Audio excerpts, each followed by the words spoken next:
বিয়ের পর যখন প্রথম পিরিয়ড হয়েছিল খুব ভয় পেয়ে গেছিলাম। ওর সামনে আসতেই ভয় পাচ্ছিলাম। এমনকি এমন অবস্থা হয়েছিল বিছানায় বসা, ওকে খাবার বেড়ে দেওয়ার এসবও পারছিলাম না। সাধারণ আমি যতক্ষণ ইয়াসিরকে ভাত বেড়ে দেই না ততক্ষণ সে টেবিলে বসে থাকে। ভাত দেওয়ার পর ওর পাশে টেবিলে বসে না থাকলে ওর ভালো লাগে না। আমাদের সংসারের বয়স 3 মাস। 3 মাস থেকে এটাই হয়ে আসছে, বেশ ভালো লাগে। সেদিন ইয়াসির অফিস থেকে আসার পর ওকে ভাত দিয়ে রুমে চলে আসি। ওর অভিমান ভরা দুটো চোখ বারবার আমার বেডরুমে দরজার দিকে লক্ষ্য রাখছিল। কেন আমি পাশে বসি না। শেষে কিছুক্ষণ পরে রুমে এসে একটু রেগে বলল, সুমু পানি দাও। পানি টেবিলেই ছিল, তাও আমায় যখন বলল আমি পানি এনে দেই। সাধারণ কোনো কিছু লাগলে সে আমাকে আদেশে সুরে কিছু বলে না, যা দরকার নিজেই নিয়ে নেয়। কিন্তু অভিমান হলো এসব ইচ্ছা করেই করে। আমি পানি দিয়ে দৌড়ে চলে যাচ্ছিলাম, সে হাতটা ধরে বলল, বসো। আমি না বসেই নিচের দিকে তাকিয়ে দাঁড়িয়ে থাকলাম। সে আমার দিকে পূর্ণ দৃষ্টি দিয়ে তাকিয়ে বলল, সুমাইয়া কি হয়েছে তোমার? তুমি এমন করছো কেন? তুমি আমার পাশে না বসলে ভাত খেতে ইচ্ছা করে না, তুমি জানো। তাও আমাকে ভাত দিয়ে কোথাও চলে গেছো, কাছে আসছো না, পাশে বসছো না। কি হয়েছে বলো? না বললে আমি কিভাবে বুঝবো বলো? আমি সারা দিন তো অফিসেই ছিলাম, আমি কিভাবে জানবো? আমি তাও চুপ, একটা শব্দও বলিনি। সে আমার আবার বলল, তুমি টেবিলে গিয়ে দেখেছো আমি ভাত খেয়েছি কিনা? খাইনি। তুমি পাশে না থাকলে আমি ভাত খেতে পারি না। এবার আমি নিজেকে আর ধরে রাখতে পারিনি। খুব কষ্ট হচ্ছিল, নিজের ওপর অনেক রাগ। সে ক্ষুধা সহ্য করতে পারে না, ক্ষুধা লাগলেই কিছু খেতে হয়। এখন 11টা বাজে, সে এখনো খায়নি। আগেও খেতে চলো, তারপর বলতেছি। সে প্রচণ্ড অভিমান নিয়ে বলল, না আমি খাবো না। আগে বলো কি হয়েছে? তোমার মন খারাপ কেন? আমার কাছে আসছো না কেন? ভালো আছো তো? ইয়াসিরকে অনেকভাবে খেতে যেতে বলার পরেও যখন সে খায়নি, বললাম আমার পিরিয়ড শুরু হয়েছে। সে শব্দ করে হেসে আমাকে কাছে টেনে নিতে চেয়ে বলল, তো কি হয়েছে? তোমার খুব ব্যথা হচ্ছে কিনা? না আমি নাপাক। নির্দিষ্ট জায়গায় বসতে হবে, সোফা চেয়ারে বসা যাবে না, খাটে নির্দিষ্ট জায়গায় বসতে হবে। এগুলো কে বলেছে? আপুর শ্বশুর বাড়িতে তো এমনই নিয়ম, এগুলি হয়। পিরিয়ড থেকে সুস্থ হওয়ার পর পুরো বাড়ি মুছে দিতে হবে, মোড়া চেয়ার সব পানি দিয়ে মুছে দিতে হবে, বেড। ব্যাস ব্যাস, আর বলতে হবে না। কিন্তু আমাদের বাড়িতে এই নিয়ম নেই। ছোটবেলায় যখন থেকে রোজা রাখতে শুরু করেছি, রমজান মাসে আপুরা সেহরি খেতে না উঠলে, রোজা না রাখলে মাকে বলতাম, আপু কেন রোজা রাখছে না? মা বলতো, আপুকে আল্লাহ নামাজ থেকে ছুটি দিয়েছেন। এমনকি সব মেয়েদের মাসের নির্দিষ্ট সময়ে আল্লাহ নামাজ, রোজা, কোরআন তেলাওয়াত থেকে ছুটি দিয়ে দেন। বুঝতাম না, কিন্তু চুপ থাকতাম।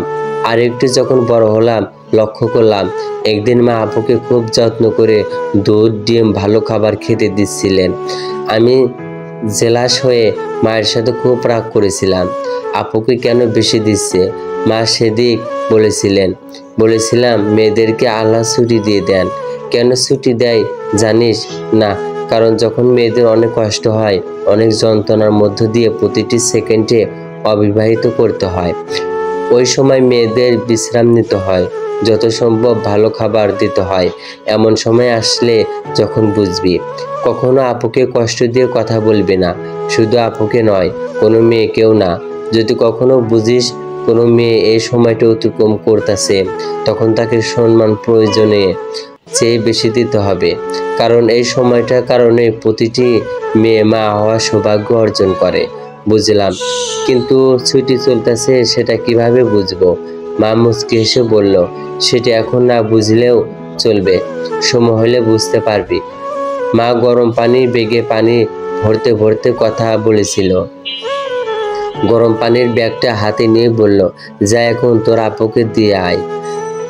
আমি আপুর কাছে সেটা নিয়ে বললাম, আপু কিছু দরকার হলে আমাকে বলিও, তুমি এখন রেস্ট নাও। আমি তোমার খাবারে ভাগ বসবো না, তোমাকে জ্বালাবো না। আমি জানি তোমার অনেক কষ্ট হচ্ছে। আপু খুব খুশি হয়েছিলেন সেদিন। আর এখন আমার বউটাকে খুশি করার যত্ন করার দায়িত্ব আমার বলে আমাকে জড়িয়ে ধরতে চাইছিল। আমি একটু দূরে সরে গিয়ে বললাম, আমার আইনজি লাগতেছে এই অবস্থায় তোমার পাশে। এই অবস্থা মানে কি জানো? রাসূল সাল্লাল্লাহু আলাইহি সাল্লাম প্রায় সময় উলুমুল মুমিনী খাদিজা রাদিয়াল্লাহু তাআলা আনহু এর কোলে মাথা রাখতেন এবং তার মৃত্যুর পর আয়েশা রাদিয়াল্লাহু তাআলা আনহু এর উরুর ওপর মাথা রেখে শুতেন।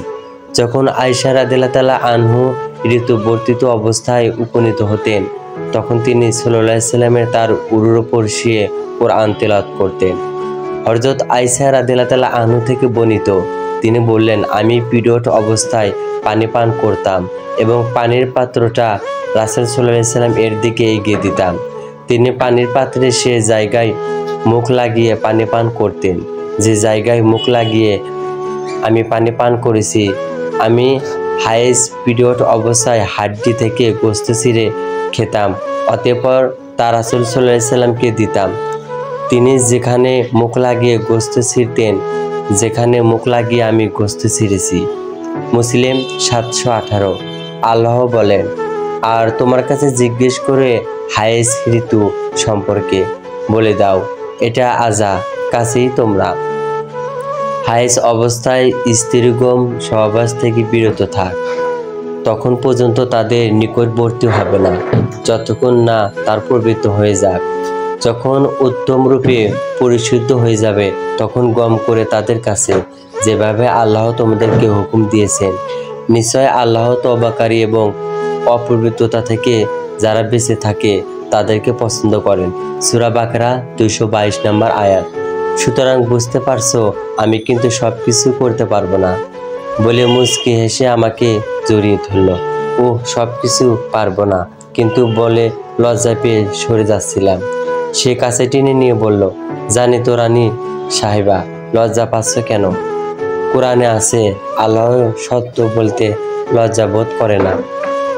ইনবক্স থেকে নেওয়া এক আপু পাঠিয়েছে। সমাপ্ত।